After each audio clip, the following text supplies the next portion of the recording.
Howdy people, welcome back. I'm Nat at Mud Magic. Thank you for joining me again for another Freddie Mercury kiln unload. Yes, me, no Trace tonight. She's gone to bed. Has to get up early now with being a working girl and everything. So I have to get this done because I'm on early shift tomorrow as well. So it would have been tomorrow night I would have been able to do it, would have lost like pretty much 24 hours. So you know what it's like, I have to get it done, keep things rolling along. So I'm very excited about this kiln because it's got the bubble glazing that I did the video on. So it's purple with the kiwi underglazes. So I really want to see if it will stay, because if that stays, that's just amazing. But we'll see, fingers crossed. And there is also the marbled pieces that I had up here for a few kiln unloads waiting to be fired. They're in here as well. So it's very exciting. I did just want to say though, the funny thing was I did those little kookaburra things and Trace played the kookaburra laughing, like the real live kookaburra laughing from her phone. The amount of people worldwide that commented saying in kindergarten they had to learn the kookaburra song. Oh my goodness, it just made me so happy because of course as Aussies we all know the kookaburra sits in the old gum tree song. So I put in the comments the lyrics because people were sort of new bits and pieces of it. We know, of course, we know it inside out and backwards. So thank you, that just made me really shocked that the world learnt that song as well, that you guys all knew it. It was just so good. And then Roxy Ann made a comment that she was going to do obsidian reactive red, or she was starting to make some cauldrons for Halloween. And she said that thank you for the obsidian reactive red that makes that beautiful deep purple. She wanted to put on cauldrons. And I said to her, oh, well, that's just so weird, because my favourite mug, and I've shown it a few times, and I told her I would show it in this kiln unload, is this mug. This is one of the first mugs I ever made from one of my first kiln unloads, and I still love it and I still use it today for my chai. It's a perfect size because it's only little for me. But I said to her, put cosmic tea dust on it. It makes it even more magical, mystical. So I said I would show it. So that's it, Roxy. That is cosmic tea dust at the bottom, if you can see the glitter. It's a bit hard under fake light, but in the sun, it's glittery, shimmery, beautiful. And then, so that's the bottom half. Top half was obsidian with reactive red, which goes that gorgeous purple. And then cosmic tea dust on the bottom, even inside. Obsidian reactive red on the rim as well. Isn't that gorgeous? It's just one of my favorites. I mean, it was just, oh, there you go. 2023. Back in the day where I used to date stamp my pieces. I don't do that anymore because I find people at the markets, if they pick it up and see the previous year, they tend to put it back down like it's old stock or something, even if you've just clicked over to the new year. So I don't put the date on it anymore. There you go. So I wanted to show her that. And the only other thing I wanted to say that was really interesting, I forgot to say in my last kiln unload. Remember when I showed that Celadon Bloom soft red chip and dip? And I said, oh, but I'd already made one, but because I hadn't put it in for the markets yet, it wasn't in my stock photos, so I didn't realise. So I had the two and I showed them both. They were different designs. One had the dip portion in the middle, like a normal chip and dip, and the other one I had put little dip bowl on the side and kind of cut it in and attached it. They both sold probably within half an hour of each other at the market. So at the very next market. So I was contemplating whether to put them next to each other or whether to leave one under the table, but I didn't. I put them both out, put them next to each other. The one with the off-center bowl off to the side that one sold first, and then very soon after the other one sold. So that's why I do Celadon Bloom Soft Red all the time. It's just so popular. So I was really happy with that. I couldn't believe they both sold. So let's get into it. So thank you, Poppy. I'm so excited. I've had a sneaky peek. The top shelf I love. I might need gloves. We're in that borderline danger zone. So this one, I love it. Yeah, already that's a bit hot. I'm already going to need my gloves, even just to hold that one. But this is just the normal sort of flower bowl that I often do and hand paint, and I just love it. So I can't remember whether that's kiwi or not. I've got a feeling it's not. But I do know that I dipped the flowers. You can see, I don't know if you can see, there's the darker purple in the middle and the lighter purple on the edge. So I load my brush with the light colour and then just dip the tip of the brush in the dark, which I did on the pink as well. And I did pink with yellow on the yellow flowers. So I don't know if you can really see that in camera. The red's just red. The orange, I did it, but it's very faint. It is there, but it's very faint, whether you can see it. And then turquoise in the background, which I often do. Oh, that's probably one of my favourites, actually, of all the colours I've done. That's probably one of my favourite. So it's a shame I can't remember if that is the kiwi, but I might take a photo of that and use that as a template and then do one try and match the colours in the kiwi for my own interest and see how they stay. But that's gorgeous. So I've got cones are back, 5, 6. I don't think 6 is bending, but that's a true 5 anyway, which is good for me for the top shelf with just one element showing. That's really good. So I don't really already remember what I put in this kiln. So, oh, that's so pretty. So this one, I did these spoon rests. So Molly I'm sorry Molly, but I'm going to still say the Happy Homestead. I can't remember. She's changed her name and I can't remember what it is. But I love the Happy Homestead. I don't know why she changed it.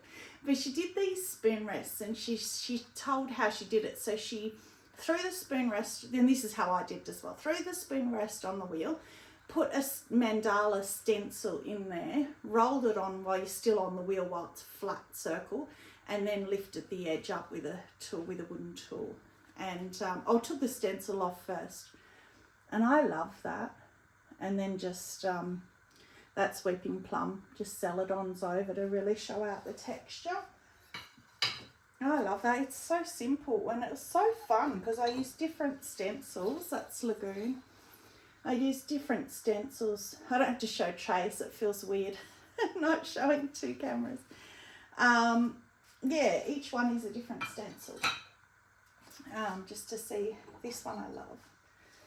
That is, I think, aqua. I think that's aqua. Looks like aqua. Pretty.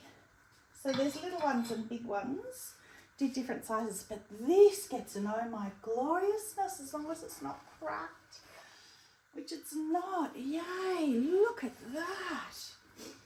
That's spectacular. Oh, well that's definitely poppy fields in the middle, and I did that on purpose with nothing under it. I wanted to have that point of difference, and then the edge is poppy fields over. I'm pretty sure that's shallot. If I've written it down. I don't know if I wrote it down. No, I have another one in here. But anyway, that's, yeah. Anyway, that's poppy fields in the middle, shallot with celadon, with poppy fields over it on the rim. Isn't that pretty? I love that. That's gorgeous. Let's do that again.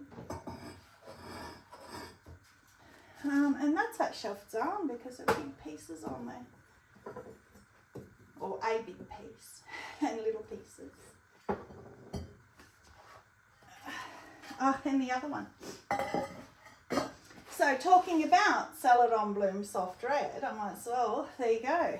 So I did another chip and dip, Celadon Bloom Soft Red, because they both sold. It's like, well, you've got to do what sells. So I did another one. So, you know, can you flood your market? Can you eventually have nobody left that wants one? I don't know. Put it up there. Such a pretty combo. I just love it. This is lavender. A bit of a lump of something there, but hopefully I can sand that down. Lavender. So they're really popular at the markets. People like ruffling through them. Oh, okay. So that's the 6. So go from a 5 to a 6. So these two are the bubble glazing, but on the